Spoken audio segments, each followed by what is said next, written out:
अहम खबर से अपडेट करें और आपको बताएं, चेयरमैन इस्तेकाम पाकिस्तान पार्टी जहांगीर तरीन का कहना है कि इक़्तिदार में आकर जनूबी पंजाब और पाकिस्तान को मिसाली बनाएंगे। यहां पर आपको एक अहम खबर से अपडेट कर रहे हैं कि चेयरमैन इस्तेकाम पाकिस्तान पार्टी जहांगीर तरीन का कहना है कि इक़्तिदार में आकर जनूबी पंजाब और पाकिस्तान को मिसाली बनाएंगे। तफसीलात के मुताबिक आपको अपडेट करें तो आपको बताएं, चेयरमैन इस्तेकाम पाकिस्तान पार्टी जहांगीर तरीन का लोधरा में वर्कर्स कन्वेंशन से खिताब करते हुए कहना था कि IPP आवाम की खिदमत के लिए बनी है। इक़्तिदार में आकर ऐसे काम करेंगे जिससे मुल्क और आवाम खुशहाल होंगे।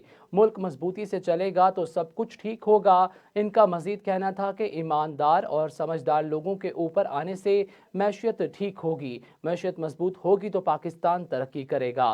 बैरून मुल्क इसलिए तरक्की याफ्ता हैं कि इनकी मैशियत मजबूत है।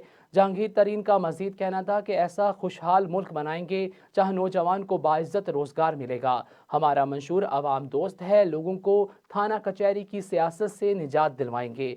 आवाम के साथ जुल्म व जबर करने वालों की ऐसी तैसी कर देंगे।